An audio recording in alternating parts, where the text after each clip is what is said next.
Esto es una producción de Mindalia Televisión y Mindalia Radio, audiovisuales sin ánimo de lucro de Mindalia.com, para aportar conocimiento y crear conciencia. Mindalia.com, la primera red social de ayuda altruista a través del pensamiento.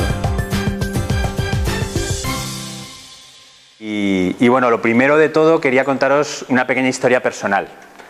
A mí me gusta contar un poco parte de mí y exponerme, digamos, ¿no? Soy José de Conde, soy coach y provengo de una familia disfuncional. En mi casa, bueno, pues había incomunicación, había soledad, había discusiones continuamente. Era una forma de comunicarse bastante agresiva o solitaria, ¿no? Y eso en mí pues dejó de alguna manera una huella. ¿Qué huella dejó?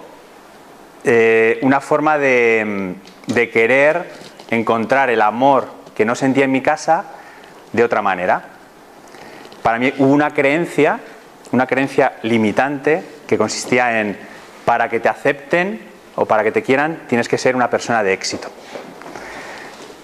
Entonces construí un personaje que me llevó a buscar ese éxito, ese reconocimiento, ya que en casa no lo estaba encontrando, ¿no? Mi padre no me hacía caso, mi madre discutía, se enfadaba, era horrible, ¿no? Entonces empecé a sacar muy buenas notas en el cole, todos sobresalientes, era el ejemplo del colegio, era, bueno, el niño ideal académicamente, ¿no? Todo eso me lo llevé posteriormente al trabajo, a la parte más profesional. Y bueno, y empecé a trabajar en sitios pues muy buenos, ¿no? El Real Madrid, como decíamos, en multitud de entidades donde mi afán era demostrar lo bueno que era. Y lo llevé a otros sectores, también al mundo del deporte, donde rendí en varios deportes, a nivel incluso internacional. Me pasaba con las mujeres, buscaba el éxito y me convertí en un ligón de noche, ¿no? ¿Cómo se dice? Bueno, semental, no sé decir. Un crápula, vamos a decir. Un Don Juan, sí. Y todo eso, ¿qué pasa? Lo que buscaba de una manera o de otra desesperadamente era el reconocimiento y la aceptación. Al fin de cuentas lo que buscaba era amor. Y lo hacía como podía. ¿Qué pasa? Que la gente me reconocía socialmente, pero no por eso me estaban queriendo más. Lo que yo buscaba realmente, que era ese amorcito, nunca lo encontré. Hasta que un día tuve que rendirme. Eso coincidió con una relación que tenía con una persona, con la que fue la madre de mi hija, y tras bastantes años de relación, pues lo dejamos esa relación, y yo entré en una especie de crisis, no por la separación en sí, sino por lo que vino antes, ¿no? Fue como un darme cuenta de que no estaba siendo yo, de que no estaba siendo realmente auténtico, estaba actuando en función de un personaje que yo mismo había construido. ¿Sí? ¿Me seguís? Bueno, os cuento esa historia porque tiene que ver con lo que me apliqué a mí mismo y de alguna manera lo he convertido en una especie de modo de trabajar con mis clientes y bueno, y en las conferencias que imparto. Y me va a gustar dibujarlo para que lo entendáis mejor. Este no pinta bien.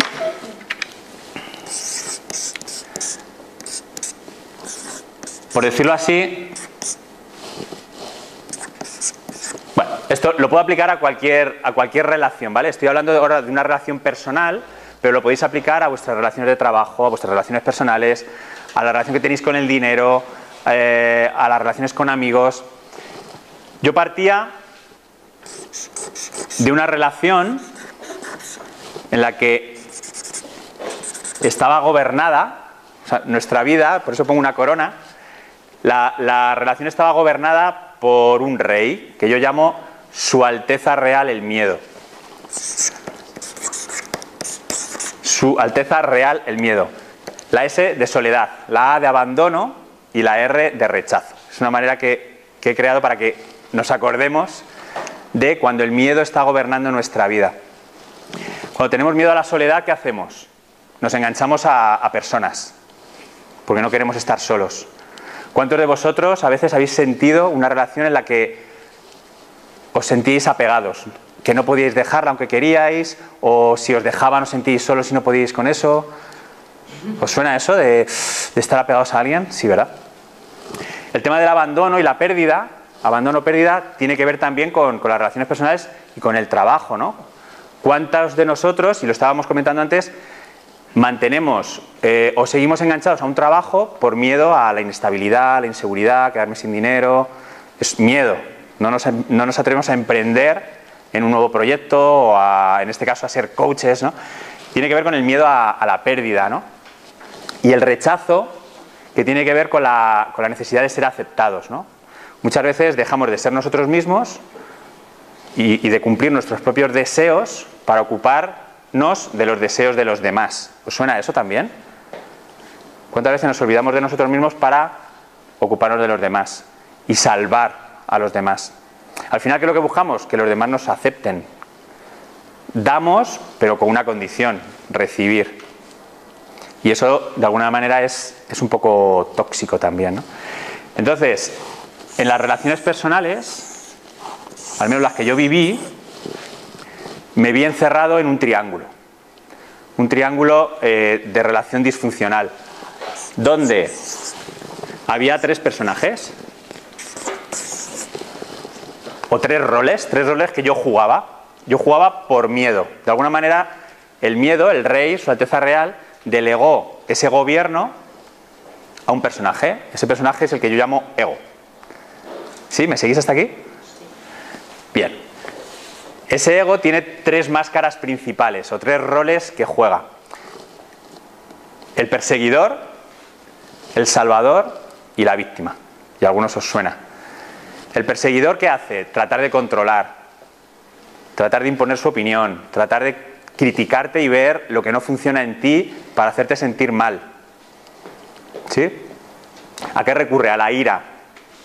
Es la típica persona que está siempre enfadado contigo, que siempre está resentido, cabreado, echándote la culpa de las cosas. ¿Os suena eso, no? ¿Qué es lo que necesita? ¿Qué es lo que busca? Busca el control. Busca controlar la situación. Tenemos también al Salvador. El Salvador es el que hemos mencionado antes. Esa persona que se olvida de sí para ayudar a los demás. Lo que busca es aceptación. Y para ello recurre al sacrificio, a la culpa. ¿Sí? Es la persona que dice: con lo que yo he hecho por ti, qué poco me lo agradeces ahora, ¿no? Y la víctima sería el tercer rol, que es el que se queja. El que se queja continuamente. El que dice: todo me pasa a mí, la crisis tiene la culpa de todo lo que me pasa, todos los demás son malos, ¿no? Ese tipo de reacciones que también conocéis bien. ¿El primero cuál era? Perseguidor. Perseguidor, salvador y víctima. Entonces, en esos roles, seguro que os sentís identificados, os habéis sentido identificados alguna vez, ¿no? Todos nos hemos visto inmersos en este triángulo. Cuando uno detecta que está dentro, ¿qué hay que hacer? Salir. No es fácil. Lo primero para ello es ser consciente de que estoy jugando esos roles. ¿Qué pasa? Que cuando uno juega el papel de víctima, es fácil pasar al de perseguidor, por ejemplo, o al de salvador. O sea, en este triángulo pasamos de rol a rol continuamente. Y es muy fácil detectarlo.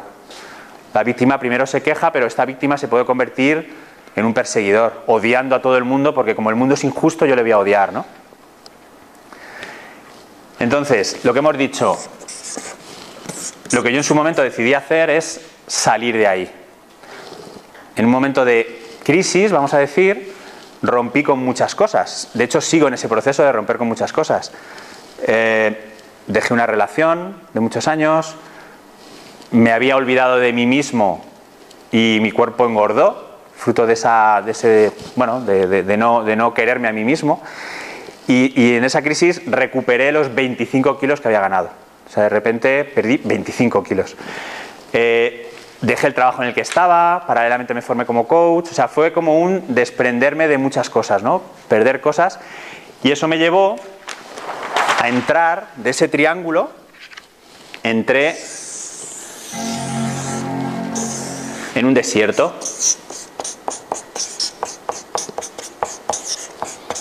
Y aquí estaba yo solo, aquí, todavía con mi corona del miedo, ¿no? Estaba todavía gobernado ahí por el miedo. Digo, ay madre, ¿dónde me meto? Y estaba en plena crisis. Entonces, ¿qué es lo primero que creéis que tuve que hacer? Después de ser consciente. Una vez que entré en ese desierto, una vez que empiezas a romper con eso que te está atando, con esa relación que no te hace feliz, con ese trabajo que no te satisface. ¿Quitarte la corona? Primero me quité la corona, efectivamente. Bien. Perdí el miedo. ¿Qué pasa? Que cuando no te quitas la corona, ¿qué ocurre? Que siguen acudiendo personas y situaciones a tu vida.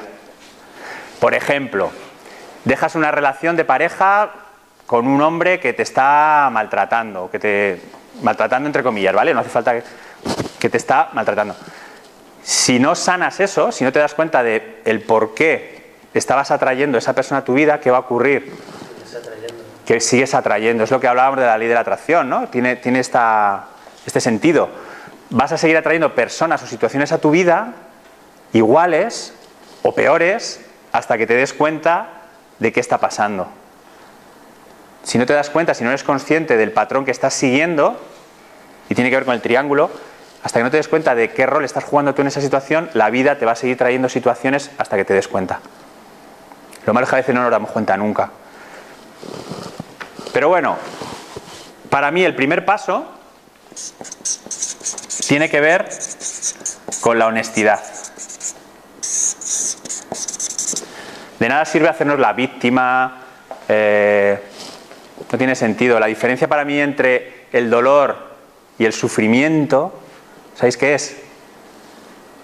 Eso, el victimismo. La vida nos va a traer situaciones que nos van a doler. Va a haber separaciones, se nos van a ir gente que queremos, vamos a perder trabajos, eso es inevitable. Pero en la medida en que nosotros trabajemos con ese dolor, se convertirá en más o menos sufrimiento. Depende del mayor o menor victimismo que tengamos ante esa situación. Se trata de coger las riendas, ser responsables. Para mí parte de esa responsabilidad tiene que ver con la honestidad. Es decir, reconocer dentro de mí qué parte de responsabilidad tengo en eso que me está pasando. Y entonces se trata de venirme aquí, otra vez, al triángulo de antes. ¿Qué roles estoy jugando dentro de esa situación, dentro de esa relación? ¿Me estoy quejando demasiado? ¿Voy de salvador? ¿Voy de víctima? ¿Trato de controlar demasiado a las personas o las situaciones? ¿Para qué estoy haciendo eso? ¿Qué hay detrás de eso? ¿Sí? Una vez que trabajo esos roles, el siguiente paso que yo di fue el de aceptación. ¿Aceptación de qué? De lo que estoy ocultando. ¿Os acordáis de mi historia personal? Cuando yo utilizaba el rol de todo lo consigo, el éxito, ¿no? El rol ese de tío exitoso, cuando me di cuenta de que detrás estaba escondiendo algo, fue cuando empecé a aceptarlo. ¿Yo qué estaba escondiendo? Estaba escondiendo pues un chaval sensible, necesitado de amor, con una necesidad de que la gente estuviera cerca de mí, ¿no? Entonces yo empecé a reconocer mi vulnerabilidad y empecé a compartirla con los demás. Antes yo no lo hacía. Yo era el tío fuerte que todo lo conseguía. Yo no podía permitirme el lujo de compartir mis defectos, ¿no? Yo solo mostraba mis virtudes. Cuando empecé a aceptar eso que ocultaba, lo que estaba haciendo era ocultar, voy a dibujarlo así, mi sombra. Empecé a reconocer lo que estaba detrás de esas máscaras, que era mi sombra. ¿Lo veis? O sea, yo lo que utilizaba era una serie de juegos, de máscaras, para dar una imagen a los demás. Eso se llama personalidad. De alguna manera todos tenemos una personalidad que es la que mostramos a los demás, la que queremos que los demás vean de nosotros. Pero a veces esa personalidad que muestras frente a los demás también está muy relacionada más con el ego más que con tu verdadera esencia, ¿no? Exacto. O sea, la personalidad al final siempre tiene mucho que ver con el ego. En esencia, ¿sabéis lo que somos en estado puro? En esencia, somos amor. Amor. No hay más. Pero a partir de pequeñitos empezamos a construir personajes, ¿para qué? Para buscar ese amor. Os pongo un ejemplo, ¿no? ¿Qué es la sombra? Vamos a empezar por ahí. ¿Qué es la sombra? Es eso que nosotros reprimimos desde pequeñitos por miedo, por vergüenza, por culpa.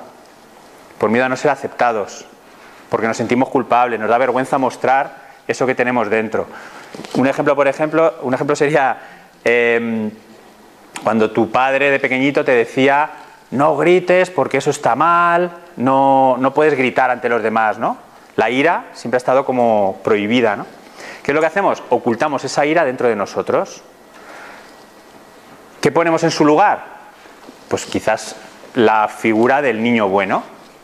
¿Para qué? Para que mi papá me quiera, para que me acepte. Si mi papá se ha enfadado tanto cuando yo me enfadaba y me ha prohibido la ira, le voy a mostrar la cara que él quiere ver de mí, que es la del niño bueno. ¿Veis el juego? Entonces, esa ira, esa energía de ira, de rabia, la tengo ahí contenida y construyo un personaje. Pero claro, ese es un ejemplo, hay muchos más. Por ejemplo, el lado creativo, ¿no? Le pasa a mucha gente. El lado creativo que tenemos muchas veces también nos es prohibido, pues porque nuestros padres consideran que no es práctico, con eso no vas a vivir, ¿no? El lado artista, ¿no? Que tenemos todos. Entonces lo ocultamos esa energía creativa, esos deseos de convertirnos en artistas o bailarinas o lo que sea, y eso se mantiene ahí oculto, y creamos un personaje pues quizás mucho más productivo, ¿no? Nos convertimos en ingenieros, pero esa energía sigue ahí almacenada, ¿no? Esa necesidad de brillar como artistas queda ahí. Lo digo porque a mí me pasó, ¿no? Yo esa parte la tenía olvidada completamente, y hace unos años rescaté ese lado y empecé me convertí en fotógrafo, de hecho. Y veis un poco entonces, todo eso que se va almacenando con los años, esa bola cada vez se hace más grande. Eso que no queremos ver de nosotros, y como veis, son las cosas negativas y también las cosas positivas, ¿no? La sombra dorada que se llama. Todo eso se almacena hasta que un día explota. Hasta que un día ya no puedes más. Eso es la sombra. ¿Alguna pregunta hasta aquí? ¿Vamos bien? Sí. Vale. Pues entonces se trata de aceptar esa sombra. Cuando la aceptas, se da el siguiente paso, que es la liberación.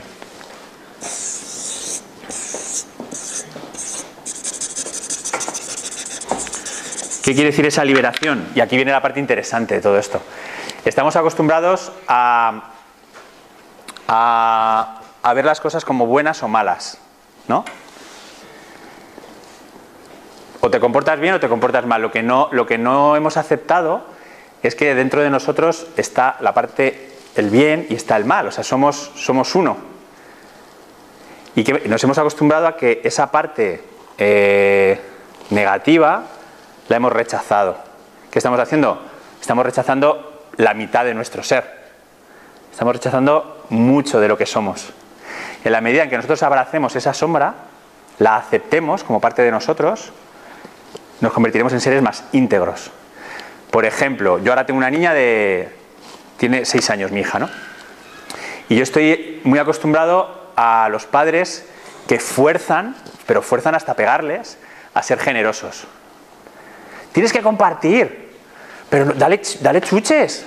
Y los padres se cabrean muchísimo porque no comparten los niños con los demás. Y los niños que no quieren compartir en ese momento se sienten fatal cuando les están obligando a ser generosos. Es decir, estamos obligando a nuestros hijos a ser generosos. Estamos limitando, estamos castigando, penalizando ese lado egoísta, o sea, el pensar en mí mismo. Fijaos eso luego si lo llevamos a la adultez, ¿no? No puedes pensar en ti mismo, está mal ser egoísta. ¿No suena eso de pensar en uno? Parece que es malo, ¿no? Que es negativo. Pues todo eso se aprende con esas tonterías. Tienes que compartir. Pues no, pues lo primero soy yo. Y de hecho yo eso digo a mi hija, digo, ¿tú quieres darle algo? Y dice, no, pues no le des. Pues claro, cuando te apetezca ya lo harás. Y de hecho mi hija es muy generosa, pero cuando ya quiere, no cuando yo le digo, ¿no? O cuando los demás le obligamos. Entonces, en la medida que aceptemos esas energías, eso que está dentro de nosotros, por ejemplo, la envidia, por ejemplo, la ira, la rabia, ¿por qué nos castigamos a nosotros mismos cuando sentimos cosas que nos parecen feas? Si forma parte de nosotros. Forma parte de nosotros esa dualidad. Entonces, esa liberación nos hace trascender los opuestos, ¿no? Y oye, relaja, que te cagas. Cuando aceptas que, bueno, pues sí, pues soy así, ¿qué pasa? Pues me he enfadado, pues perdí el control, lo acepto, forma parte de mí. Lo que voy a hacer es mirarme. Vale, voy a ser responsable de lo que ha pasado, pero lo acepto, forma parte de mí. Todo esto, si no lo consigues integrar, está movido por una de las energías más dolorosas, que es la culpa, ¿no? Nos sentimos culpables. Bueno, cuando has conseguido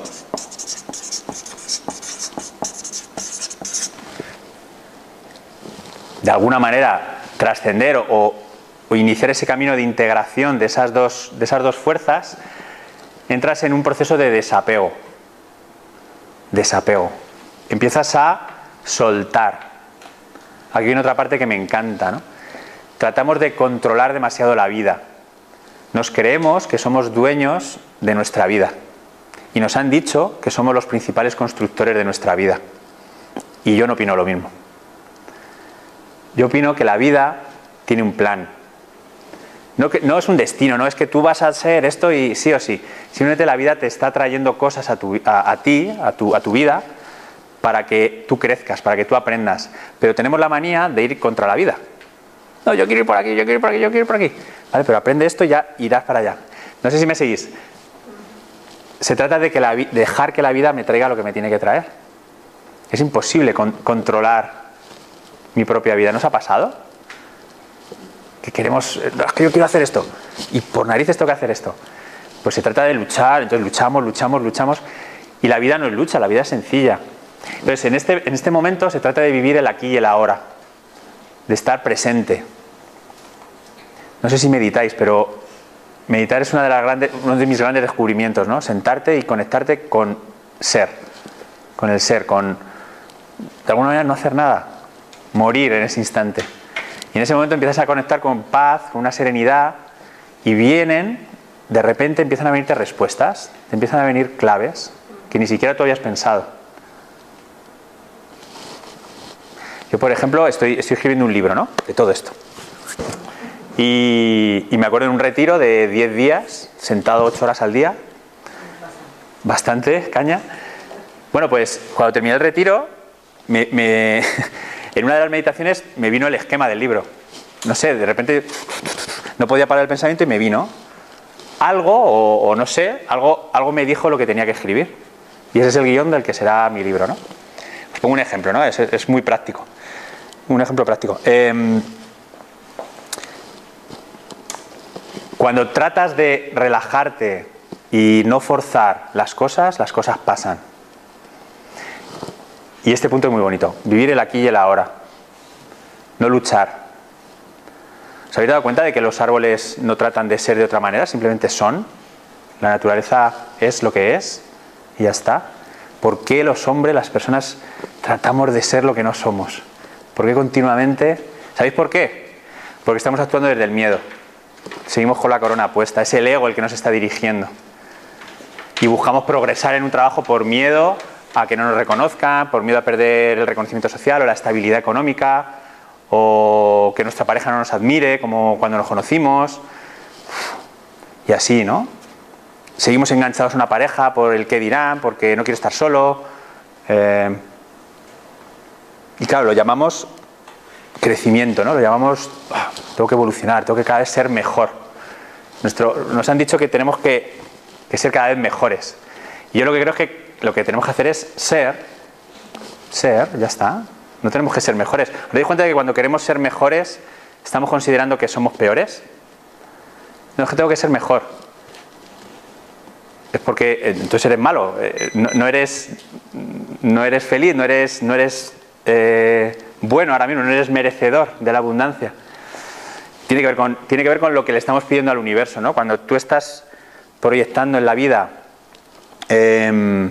necesito más dinero, necesito una pareja, necesito, lo que le estás mandando al universo es un mensaje de carencia, de escasez, y el universo se lo toma en serio y lo que te devuelve es escasez.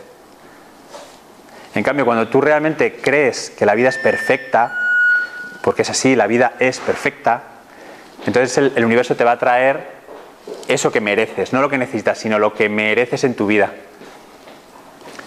Hola, perdón. ¿Tiene sentido lo que digo? Sí. ¿Sí? Esa fuerza es muy, muy interesante, que es aceptar la vida como es. Yo hace mucho ya cuando se presenta una persona nueva en mi vida, una situación nueva en mi vida, no la enjuicio.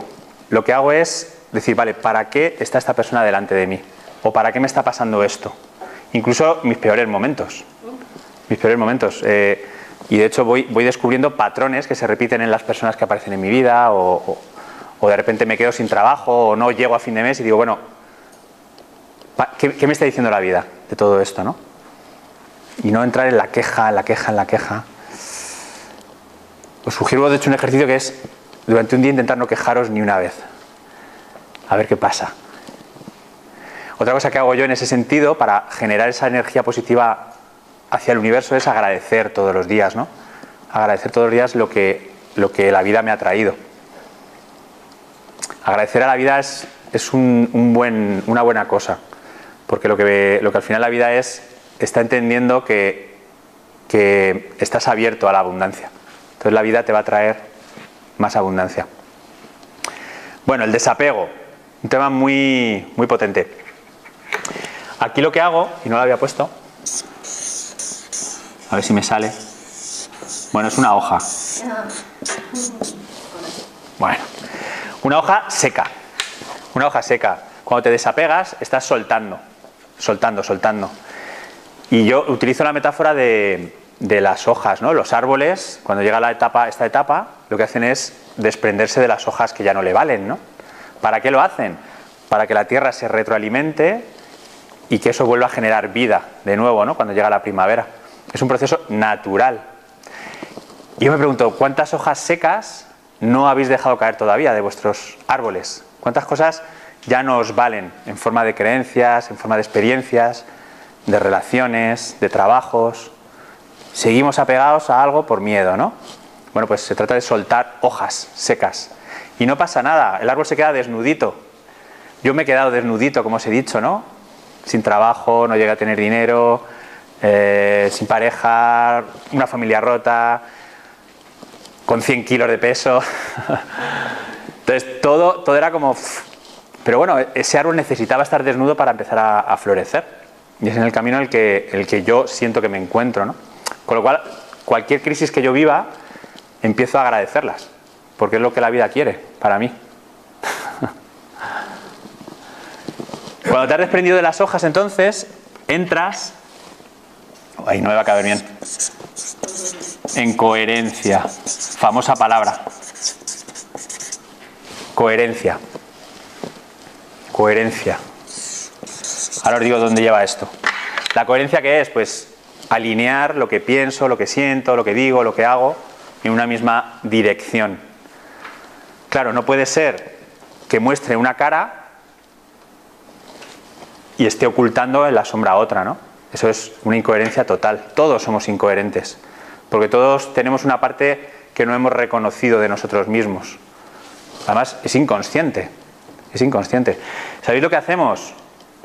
Como esto es inconsciente, como la sombra es inconsciente, utilizamos mecanismos. Esa sombra no puede estar ahí dentro mucho tiempo. ¿Y sabéis cómo la sacamos fuera? Mediante la proyección. ¿Os suena eso de la proyección? Por ejemplo, si yo no me he permitido mostrarme fuerte ante los demás, porque me dijeron que eso era de tíos demasiado agresivos, como que no se puede ir por la vida machacando a los demás y tal. Si yo de pequeño me dijeron eso y me lo creí, a lo mejor me hice pequeñito. Me hice muy pequeño y era humilde. Me convertí en una persona humilde. ¿Sí? Humilde de falsa humildad. De no, es que no se puede presumir de mis éxitos. No, me hago pequeño. Cuando veo una persona pues con una actitud mucho más valiente y arrojado, incluso ya casi arrogante, ¿qué es lo que me pasa? Que me cae fatal. ¿No? Es que no le aguanto, es que odio a las personas arrogantes. Claro, ¿qué estamos haciendo? Proyectando algo que no queremos ver dentro de nosotros en otra persona. Ese es el juego que hace la sombra. Es inconsciente, pero tratamos de sacarlo fuera, en forma de proyección. Entonces, algo que os digo que podéis practicar es cuando resientes algo sobre alguien, cuando hay alguien que odias, que te cae verdaderamente mal, lo que te propongo es que te preguntes qué tiene que ver eso contigo. ¿Qué tiene que ver conmigo eso que tanto odio de los demás? Pasa igual con la gente que idolatramos. Cuando tú admiras muchísimo a alguien, que le idolatras, que le sigues ciegamente, ahí hay algo que también tiene que ver contigo, algo que no te estás permitiendo sacar de ti y que ves en el otro. Muchas veces nos enamoramos de alguien por esa misma razón. Vemos en esa persona algo que nos gustaría tener a nosotros y no tenemos. En el fondo sí lo tenemos, pero no nos estamos permitiendo sacarlo fuera. A veces ese juego es un poco más complicado. A veces elegimos una pareja con algo que en el fondo no nos gusta nada y queremos cambiarle. Hay parejas que su vida consiste en querer cambiar al otro. ¿Qué es lo que quieren cambiar en realidad? Algo de uno mismo, que no quieres cambiar. Entonces eliges una persona para tratar de sanarla, para tratar de cambiarla, en vez de cambiarte a ti.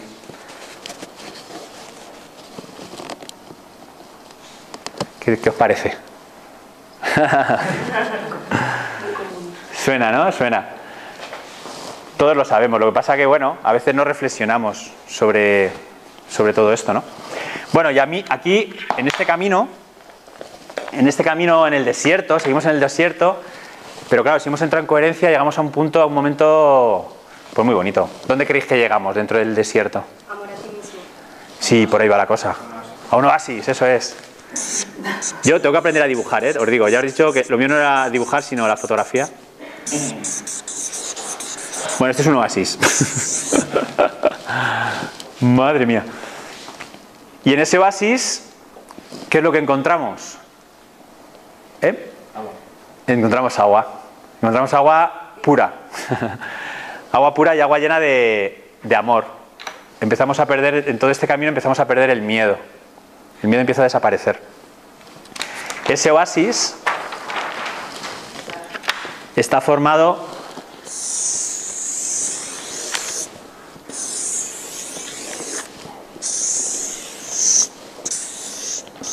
más o menos.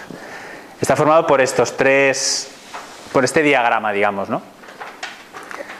O sea, claro, todo lo anterior ya, si ya has conseguido el desapego y el soltar y, hostia, estás en un punto muy bueno.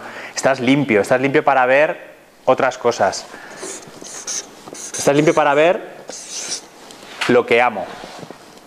Aquí os llevo a la parte más práctica, ¿no? Es decir, si cuando tú has llegado a tu oasis, ese oasis, digamos que está lleno de ese amor. El amor en oposición al miedo. O sea, el amor es lo contrario del miedo. Entonces de ahí son las preguntas que debemos hacernos. ¿Qué es lo que verdaderamente amo? ¿Qué es lo que verdaderamente me encanta hacer? ¿Qué es lo que me apasiona en el mundo, en la vida? Esa es una pregunta que yo me hago, ¿no?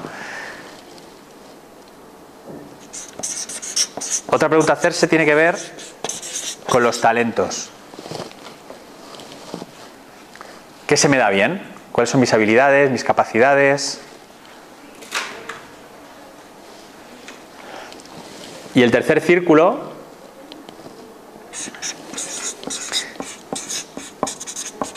tiene que ver con lo que amo y lo que se me da bien, ponerlo al servicio de los demás. Donde os quiero llevar es que en ese oasis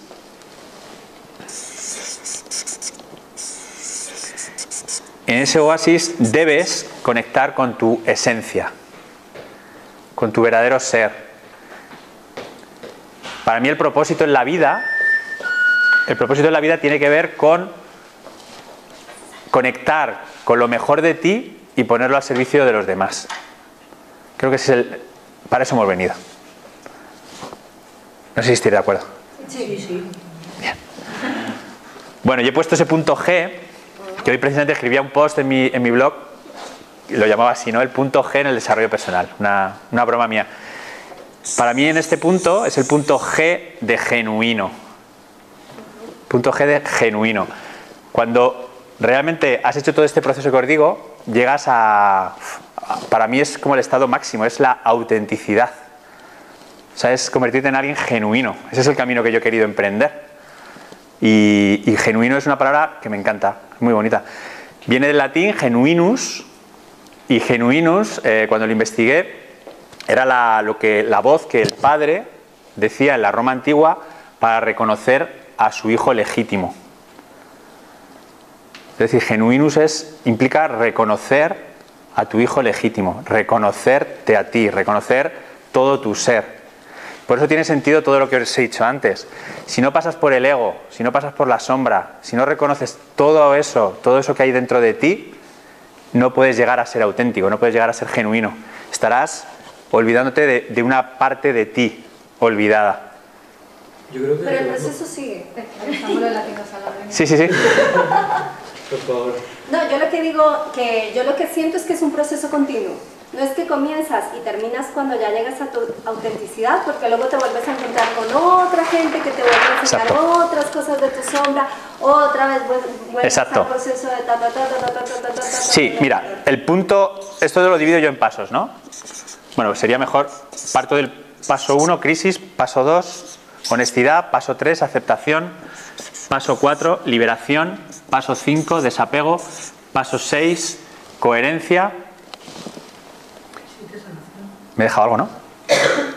1, 2, 3, 4, 5, 6. La sombra, la sombra. La sensación. Ah, claro. Y luego está aquí la autenticidad, que sería el paso 7, ¿no? Que es donde nos hemos metido. Después de esta autenticidad, efectivamente, el círculo continúa. Y volvemos a pasar por un proceso de crisis. O sea, uno no inicia... Yo ahora, cuando me separé de mi pareja, entré en un desierto. Y de ahí saco un aprendizaje sobre mí. Pero claro, ahí no me he iluminado. Ahí continúo en otros desiertos. Pasa que cuantos más desiertos vivamos y más oasis encontremos, pues oye, mejor. Nuestro nivel de conciencia va a aumentar, nuestro nivel de vibración va a elevarse. Pero tendrás menos desiertos. Y habrá menos desiertos también. Y lo mejor de todo es que el oasis cada vez será más grande, pues tendrá más capacidad y más rapidez para conectar con ese oasis. ¿Qué os parece? Bueno.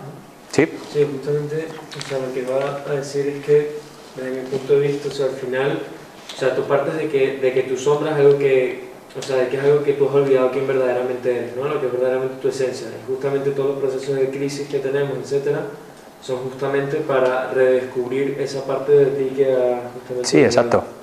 Exacto. Por eso yo aprendo tanto de mi hija, porque mi hija vive en el desapego. No se plantea lo que quieres en el futuro, vive el aquí y el ahora. Está conectada con su esencia. Y además me enseña y me enseñó en su momento, y fue parte de ese proceso de cambio, lo más bonito que he aprendido en mi vida, que es el amor incondicional. Entonces me di cuenta de, hostia, aquí hay algo más que lo que me estaba pasando hasta ahora. Y eso es importante, te hace revisarte, ¿no? En mi caso, mi hija me ayudó a revisarme a mí mismo. Bien, quedan 10 minutitos. ¿Una pregunta? Sí. Sí, quería preguntarte, ¿podría ser un error técnico, digamos, desde el punto de vista de inteligencia emocional, el reforzar los talentos de una persona o sus intereses sin haber limpiado previamente las sombras? Es una gran pregunta. No sé si se escucha cuando se ha grabado. Sí, vale. Bien, pues sí, claro. O sea, lo importante de esto es, y como coaches, me imagino que me lo estás preguntando, como coach, Formador, no soy coach. o formador, ¿vale? Cuando acompañas a esa persona desde su ser o desde su ego, desde su miedo o desde el amor. Claro, como coach tienes que acompañar donde la persona quiera llegar. Por ejemplo, mi objetivo es ganar 6.000 euros al mes. Vale, te acompaño, vamos para allá. Claro, la pregunta a hacerse es, ¿desde dónde está pidiéndolo? ¿Desde el miedo, desde el amor? ¿Qué camino va a recorrer? Pero claro, yo como coach no puedo cambiarle ese objetivo. Lo que podría hacer es ponerle un espejo delante, mediante preguntas, y decirle, ¿para qué quieres conseguir esto? ¿Qué hay detrás de esta petición? ¿Qué hay detrás de este deseo? y que él decida, ¿no? No sé si te respondo.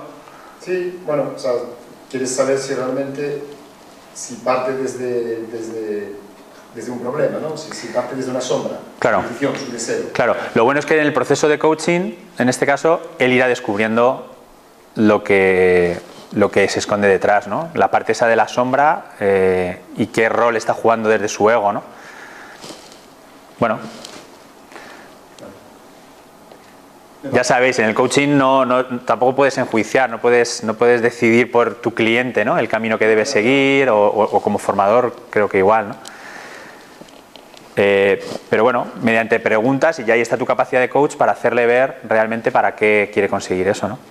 Muchos clientes míos han empezado con un objetivo y han terminado haciendo otra cosa. Con el tema, por ejemplo, de la pérdida de peso, ¿no? Yo he tenido clientes como algo muy visual, ¿no? Quiero perder 20 kilos. Vale. Lo que luego han descubierto es que lo que se escondía detrás de eso no era un peso en sí, sino era una falta de autoestima o una necesidad de reconocimiento. Y cuando se han relajado, cuando han conectado con otra parte de su ser, el peso ya ha pasado a ser secundario. O han querido perder peso, pero con otra motivación o con otro trabajo previo. Las sombras suelen ser en general, digamos, roles que por consecuencia de emociones mal interpretadas. Bueno, emociones no reconocidas. Pero no reconocidas. No reconocidas. Te pongo un ejemplo, ¿no? De hecho, cuando se habla de las sombras se habla de dos tipos de emociones, la auténtica y la inauténtica. Os lo he dicho un poco antes, cuando tú te enfadas y te lo prohíben, guardas esa ira dentro de ti.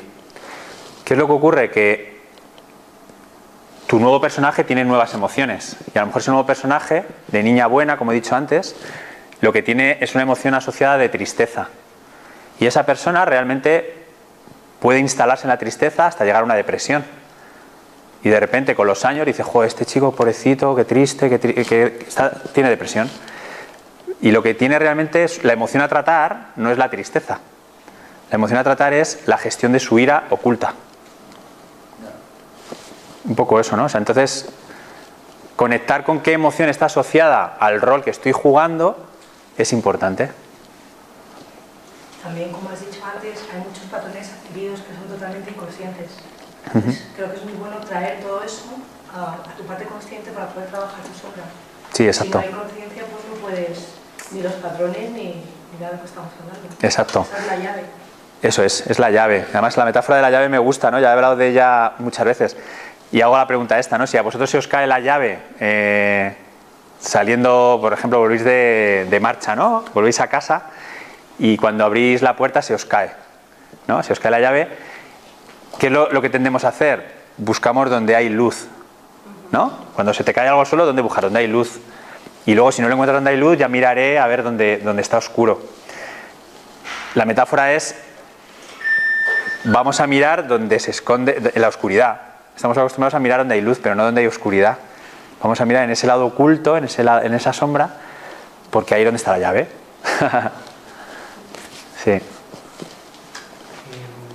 todo esto que has hablado, creo que hay una conexión importante con todo lo que son leyes de la abundancia. Sí, claro. Totalmente. Al final, bueno, yo aquí mezclo aspectos que tienen que ver con la gestión emocional, pero también con las leyes del universo, ¿no? Yo leyendo ciertos libros pues he aprendido a tratar de vibrar en la abundancia. Para mí la máxima es decidir, porque creo que es una decisión, que soy amor y ya soy abundante. Y si ahora mismo no tengo lo que creo que necesito, es porque la vida todavía no quiere que lo tenga. Si yo estoy en un estado de miedo y de ansiedad por tener algo, lo que estoy generando es esa carencia, no estoy vibrando en conexión con la vida. La vida lo que me trae es esto para que aprenda algo. Y la abundancia tiene que ver con eso, con creer que ya eres abundante. Vuelvo a utilizar ejemplos de la naturaleza. La naturaleza es abundante. ¿No? No se plantea un prado si tiene más hierba o menos. La naturaleza ya sabe que es abundante. Un animal ya sabe que es abundante. No echa de menos nada en sí mismo. Y la vida le trae lo que tiene que traerle, ¿no? Para aprender. Para mí eso es la abundancia, en estado, en esencia, ¿no? Y tiene que ver con la aceptación. Si tú te aceptas tal como eres y aceptas la vida como es, ya eres abundante, ¿no? ¿Y para qué estoy pidiendo a la vida más, ¿no? ¿Para qué quiero tener mucho dinero?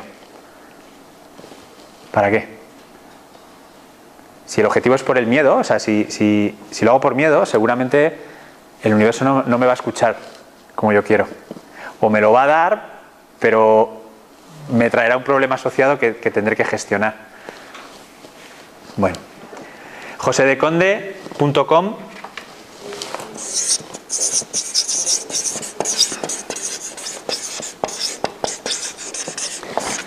/genuine.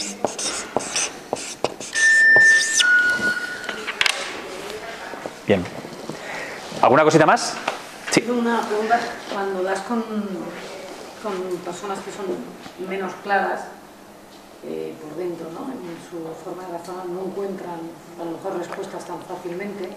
He encontrado personas que encuentran antes la respuesta, otros no. ¿Qué recomendación podrías dar? Cuando no encuentras sus respuestas... Sí, porque este proceso, claro, es mucho de preguntarte.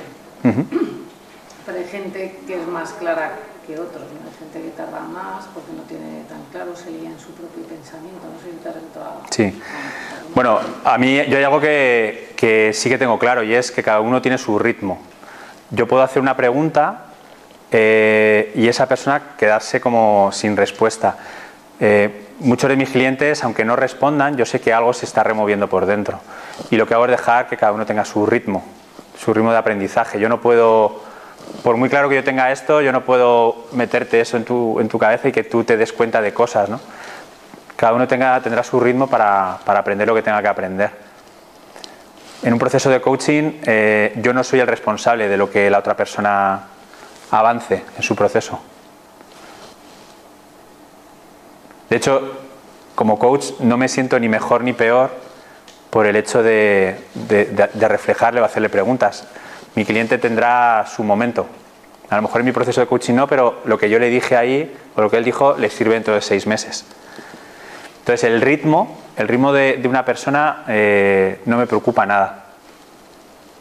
Sí, yo me refería más a que hay gente que tiene más claridad y gente que menos claridad. Meditación. Bueno, ¿qué puedes hacer tú por esa persona? No, te preguntaba a ti que eres el experto en esto. Para ver si tenías otro tipo de técnica, digo, a lo mejor utilizas o sigues siempre la misma pauta o... No, bueno, esto es un... Creo que cada persona es un mundo, ¿no? Sí. Independientemente de que todo el mundo tiene su ritmo, creo que no a todo el mundo le sirve exactamente lo mismo, ¿no? No, claro que no. Una persona más clara necesita una cosa y yo he encontrado gente que es menos clara que, bueno, es más complejo, ¿no? El proceso. Incluso como coach, te estoy hablando, ¿no? Sí. Si te paraliza el proceso va a tardar 7 meses, a lo mejor le dices, bueno, el proceso de coaching cuando será claro. Bueno, yo en ese caso lo que valoro es qué estoy proyectando yo como coach sobre mi cliente. Es decir, de alguna manera el que tú digas que esa persona es más clara o menos clara, o va más rápido o menos rápido, ya está siendo un juicio que estás emitiendo sobre tu cliente. Y eso yo creo que como coach debemos evitarlo. No es ni rápido ni lento, es lo que es su proceso. En este caso lo decía como formación, que sí que lo puedes ver, bueno, y a veces a lo mejor tienes otro tipo de... Yo lo que os animo es que aquí, claro, de aquí salen muchísimas herramientas. O sea, de este esquema que os he hecho resumido, salen muchísimas cosas, cómo trabajar cada uno de los roles del ego, cómo profundizar en la sombra, claves para detectarla.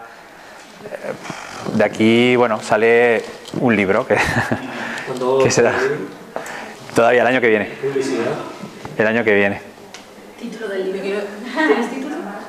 Sí, pero no puedo decirlo. Yo quiero decir que como coach, aunque tenemos que hacer de espejo al coachee, sí que es cierto que cuando te encuentras a alguien,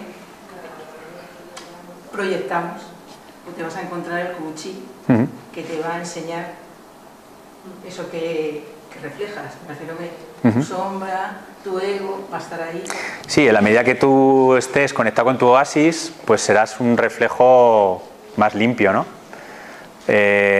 Un coachee se mira en ti como el que se mira en un agua, ¿no? En un lago. Si el agua de ese lago está turbia, tu cliente no se ve. Para eso el agua de ese lago tiene que estar cristalina, para que se pueda reflejar. Es un poco la diferencia. Os animo a que os trabajéis mucho, mucho, mucho para que el agua de vuestro lago sea muy cristalina y vuestros clientes se puedan reflejar. Yo tengo una duda, bueno, una curiosidad más.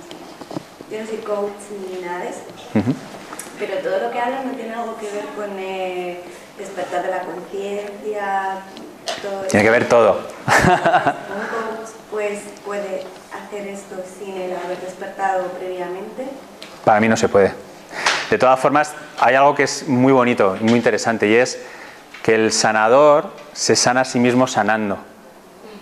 Es decir, yo cuando me dirijo a un cliente, de alguna manera estoy trabajando sobre mí también. Hay algo que le estoy diciendo a él que me estoy diciendo a mí. Y es verdad que siempre hay algo de proyección, porque al final no somos eso, iluminados. Siempre hay una relación de proyecciones, ¿no? Entonces, a mí me gusta pensar eso. De hecho, a mí me ocurre como coach que siempre atraigo, dependiendo de las épocas, clientes o clientas con un perfil determinado. La vida me está trayendo personas, incluidos los clientes, con un perfil determinado, para que yo aprenda algo también. Es lo bonito de dedicarse a esto, que es un proceso de crecimiento mutuo.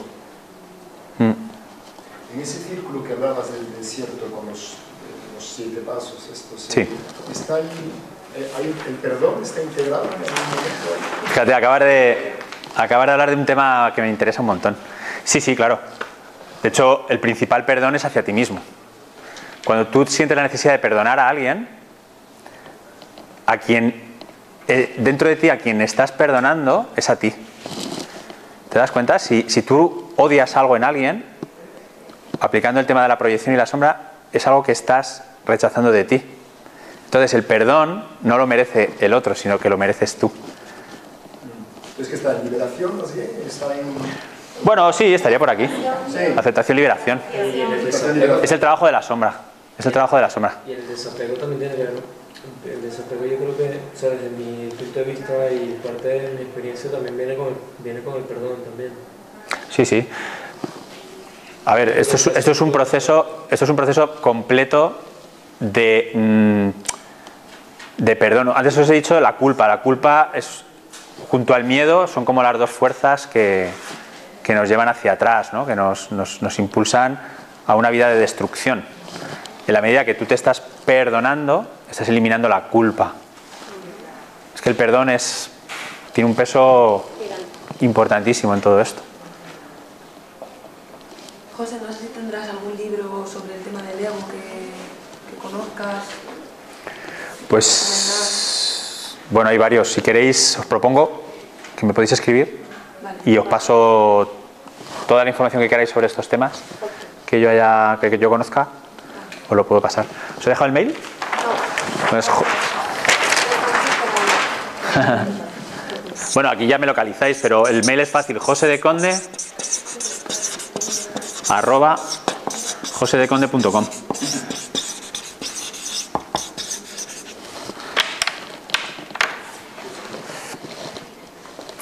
Sí.